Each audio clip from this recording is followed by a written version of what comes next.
Hey everyone, happy Friday. It's the first full day of spring. Today we're going to continue with our owls like we hinted at yesterday, and we're going to talk about the Eastern Screech-Owl, which is the smallest species of owl that we have here at the Raptor Center, but not the smallest in Alabama.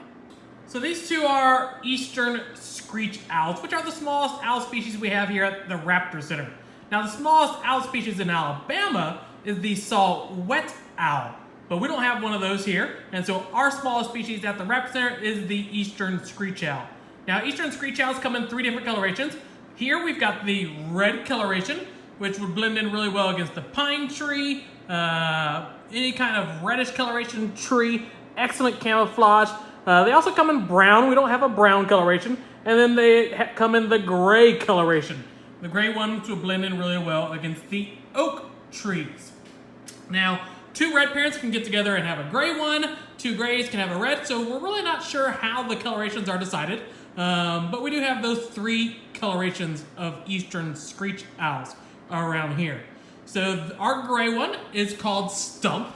Stump's story is she was actually found on the side of the road. A family passed her one day, and the little kid in the back said, "Look, Mom, there's an owl on the side of the road." And the mom said, "Oh no, hon, that's just a stump." So they actually kept on driving. The next day, they actually drove past that same spot, and the mom looked over and saw that that stump suddenly had eyes and was moving. So they actually rescued it, brought it to our facility. Unfortunately, that eye could not be fixed, and so she is blind in that eye now.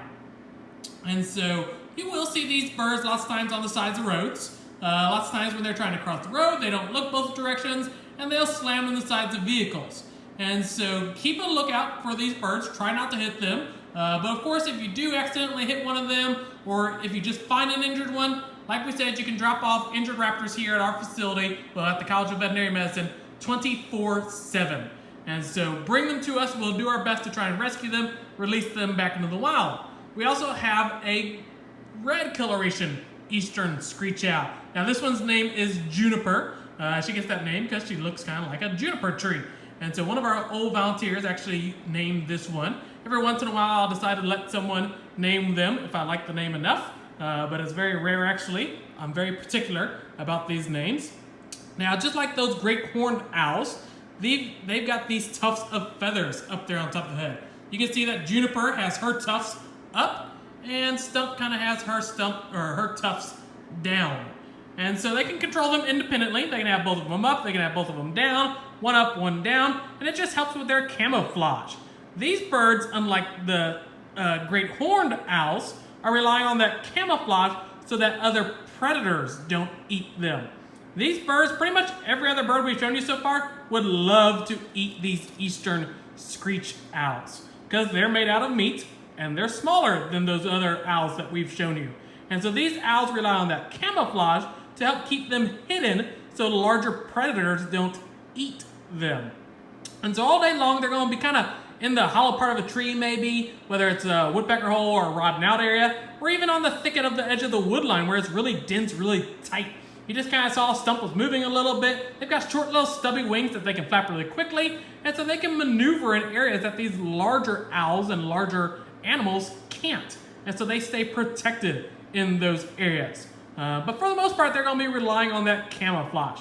Now these birds are going to be eating lots of the insects, lots of the smaller animals, lots of moths, crickets, grasshoppers, things like that, little small mice, other small rodents, and then they could possibly even catch a bird up to about the same size as them. Now that bird would have to be having a really bad day, which is made even worse by getting caught by an owl, and the owl would be having a really good day, but they are capable of catching things up to about the same size as they are.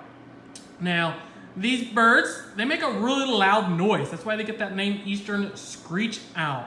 I don't do a good job of this one, so I'm not even going to try, but it kind of sounds like a horse's whinny. So that trilling noise.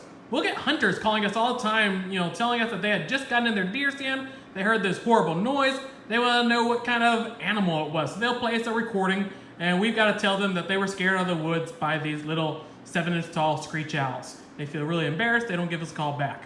But these birds are common all over the place around here. You probably just haven't seen them very often because, again, they're so well at that camouflage They're smaller size, they're nocturnal, and so you're not going to see them very often unless you're really looking hard for them. Now you can see Juniper here. She's not really taking her eyes off me. She's not even really blinking her eyes very much. And that's because they've got to make sure that they keep their eyes open so that predators don't come flying at them trying to eat them. Right now, I'm the biggest, scariest thing in this room, and so they are both keeping their eyes on me to make sure that I don't try to attack them.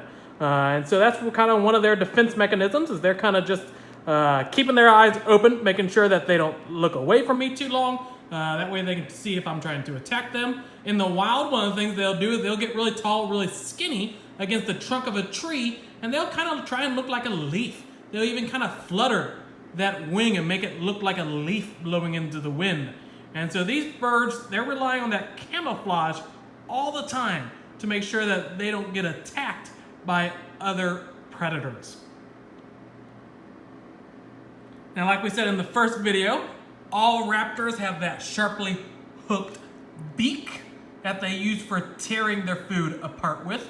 All raptors have those sharp grabbing talons that they use to grab their food with.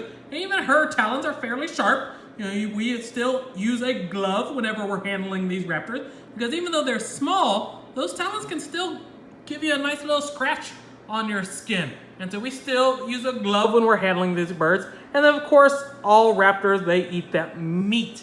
And so like I said, they're gonna be eating lots of the rodents, lots of the insects, things like that. They're both smacking their beaks a little bit now. Guess I'm making them hungry, talking about all this food that they might want to catch and eat.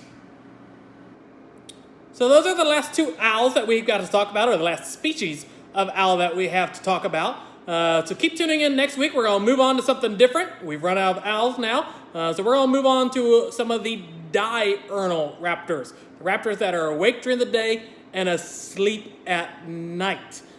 Keep sharing these videos. Keep commenting. And everyone stay safe and healthy out there. War Eagle.